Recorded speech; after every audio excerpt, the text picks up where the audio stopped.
এই আগ্রাসন ভারত আমাদের উপর চালিয়ে আসছে। শুরু থেকেই তারা সাংস্কৃতিক আগ্রাসন চালাচ্ছে, শুরু থেকেই বাণিজ্য বৈষম্যের নামে তারা অর্থনৈতিক আগ্রাসন চালাচ্ছে।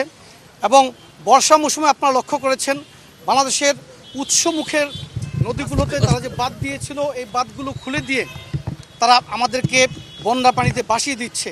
তাদের জাতীয় দিবসে বাংলাদেশ থেকে বিভিন্ন সময় তাদেরকে শুভেচ্ছা জানানো হয়, কখনো ইলিশ পাঠানো হয়, কখনো জামদানি পাঠানো হয়, কিন্তু দুর্ভাগ্যজনকভাবে তারা আমাদেরকে ফেলানির লাশ উপহার দেয়, তারা ফেন্সিডিল পাঠায়, তারা ইয়াবা পাঠায় এবং ভরা মৌসুমে তারা বন্যার পানি দিয়ে আমাদেরকে তলিয়ে দেয়।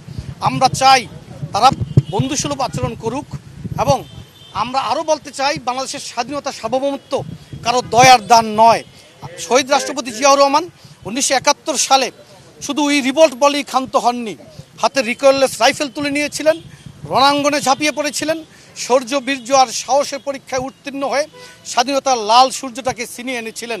পাশাপাশি আমাদের প্রিয় নেতা দেশনায়ক জনাব তারেক রহমান হাজার মাইল দূরে থেকেও বাংলাদেশের প্রতি ইঞ্চি ভূমির স্বাধীনতা সার্বভৌমত্ব রক্ষা করার জন্য নিরন্তর সংগ্রাম চালিয়ে যাচ্ছেন।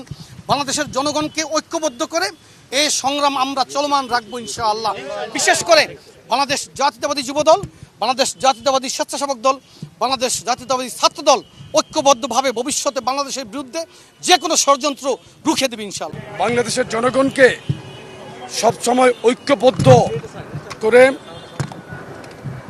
বিএনপির ভারপ্রাপ্ত চেয়ারম্যান জনাব তারেক রহমান সবসময় ঐক্যের কথা বলেছেন, বাংলাদেশের জনগণের অধিকারের কথা বলেছেন, স্বাধীনতা সার্বভৌমত্বের প্রশ্নে কোনো আপোষ নেই এই কথা বলেছেন। এবং এই কথাটি প্রতিধ্বনি যুবদল, স্বেচ্ছাসেবক দল, ছাত্রদল আজকে রাজপথে করেছে। আমাদের এই প্রতিবাদ কর্মসূচি শান্তিপূর্ণ কর্মসূচি ছিল। আমরা কোনো প্রকার সন্ত্রাসে বিশ্বাসী না। বাংলাদেশের মুসলমান, শান্তিপ্রিয় মুসলমান, আমরা কোনো সাম্প্রদায়িক দাঙ্গার মধ্যে আমরা নাই। দেখেন, এই 95% শতকরা 95% মুসলমানের দেশে একজন মুসলমান আইনজীবীকে ইসকন যেভাবে নির্মমভাবে হত্যা করেছে সেটা অকল্পনীয়। তারপরে এই দেশের মুসলমান কিন্তু সর্বোচ্চ ধৈর্য ধারণ করেছে, সংযম দেখিয়েছে। কিন্তু ভারতে প্রতিনিয়ত মুসলমানদের উপর নির্যাতন হচ্ছে। শস্যমণ্ডিত বৃদ্ধ মুসলমানদেরকে তারা দাড়ি টেনে ছিঁড়ে ফেলছে, গোশত রাখার অপরাধে মানুষকে মেরে ফেলছে। এই সমস্ত উগ্র সন্ত্রাসী ভারতীয়দের প্রতি আমরা তীব্র ধিক্কার এবং নিন্দা জানাই। মিথ্যা প্রচারণা করে সাম্প্রদায়িক দাঙ্গা সৃষ্টির অপপ্রয়াস এবং ভারতের আগ্রাসনমূলক মনোভাবের প্রতিবাদে আমাদের আজকের এই প্রতিবাদী পদযাত্রা এবং স্মারকলিপি পেশ কর্মসূচি ছিল। স্মারকলিপি আমরা এখন ইন্ডিয়ান হাই কমিশনে আমরা পৌঁছে দিলাম। আমাদের বক্তব্য খুবই পরিষ্কার, বাংলাদেশের স্বাধীনতা সার্বভৌমত্বের প্রশ্নে কোনো আপোষ নেই।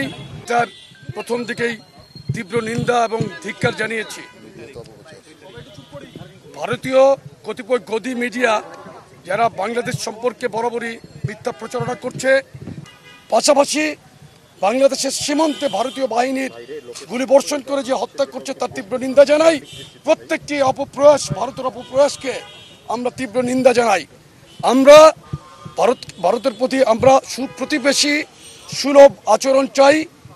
ইতিপূর্বে আমাদের প্রিয় নেত্রী দেশনেত্রী বেগম খালেদা জিয়া বলেছিলেন, বাংলাদেশের বাইরে আমাদের কোনো প্রভু নেই, আমাদের বন্ধু আছে কিন্তু কোনো প্রভু নেই।